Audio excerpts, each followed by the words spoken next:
And this apparently is St. John's.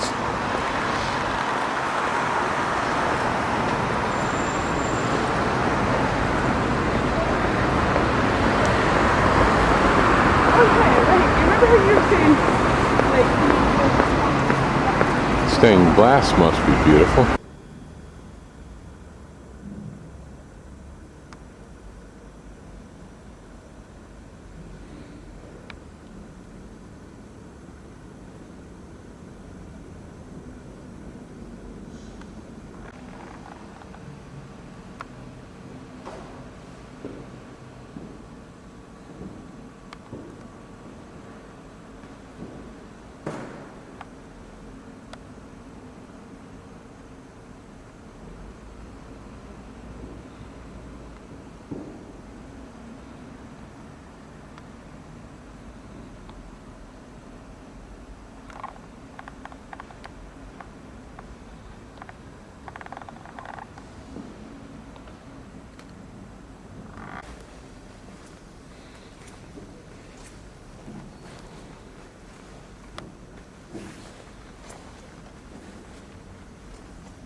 There used to be a wall right underneath that cross.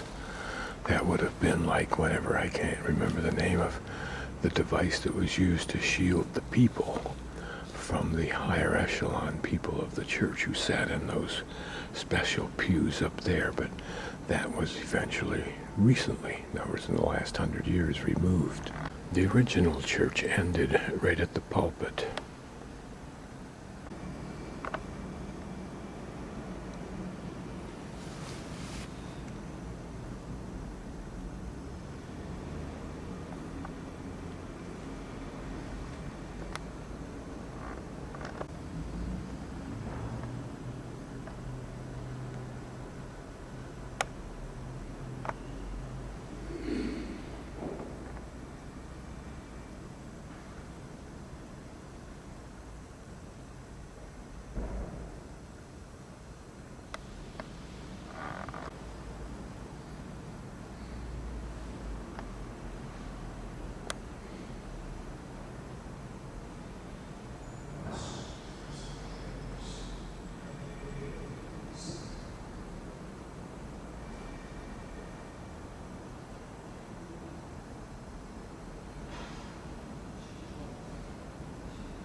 This window depicts St. John writing his gospel along the Sea of Galilee.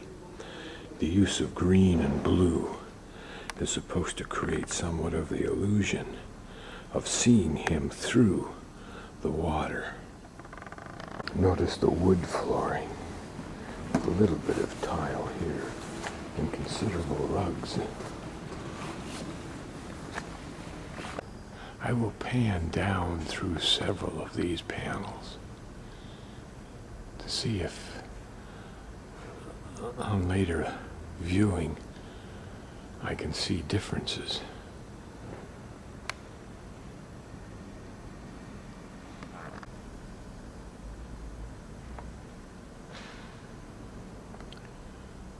Here, the whiteness of that center panel person's stands out so much.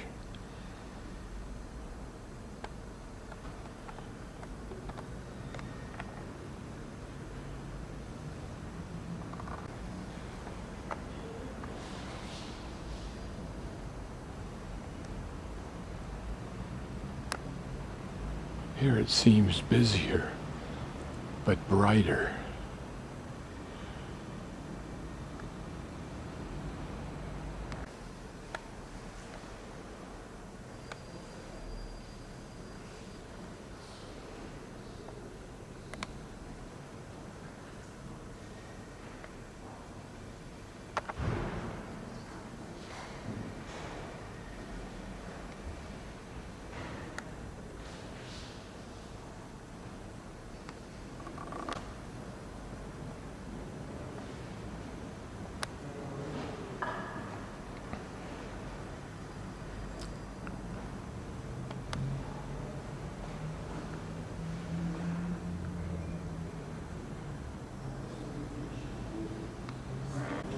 Certainly in this context you would think that's Joseph and Mary admiring Jesus, the baby.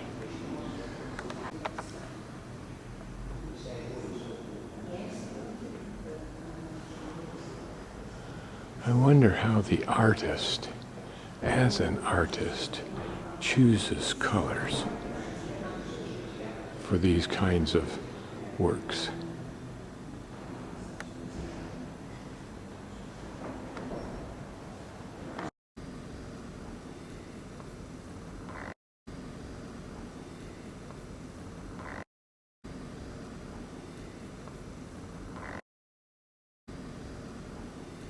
This panel is directly over the entrance to the chapel, which was built in 1935, but love the blues.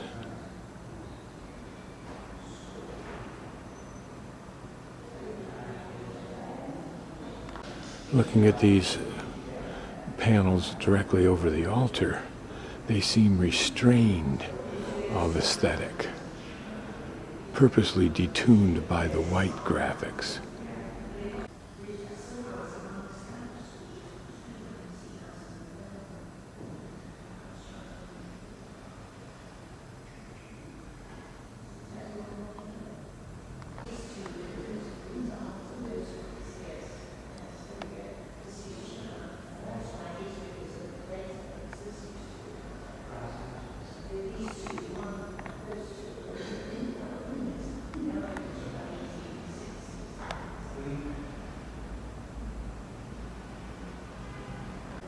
Now this panel aesthetically just seems very busy and confusing, not particularly pretty because of that.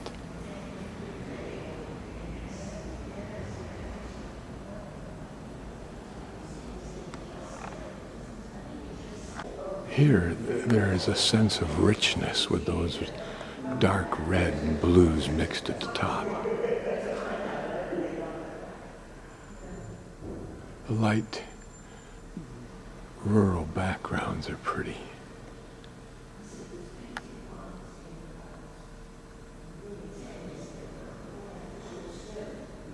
I want to look at these closely. They, from a distance, seem more like sandstorms. So I wonder what they'll look like on my computer.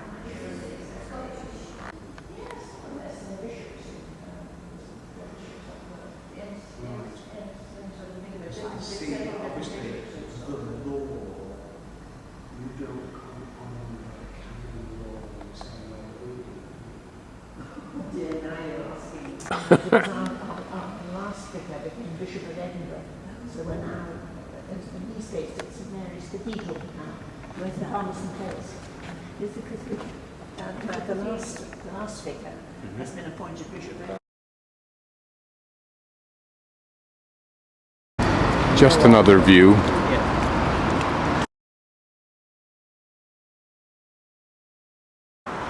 A dramatic view of the castle peak, if you will, including the buildings which are supporting the idea that it's more a collection of modern buildings with military history in them than anything to do with a castle, other than the walls and some of the ramparts.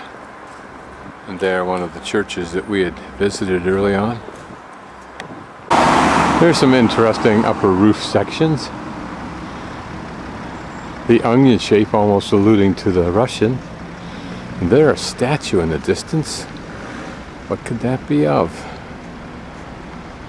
My first impression was Statue of Liberty, but I doubt it. Now what may be of interest is to figure out what were these little appendages and apertures on the wall. Those obviously windows to see out of from probably a terraced area or courtyards. This, could it be for an old toilet for dumping out waste? And this one, same thing, some kind of drainage.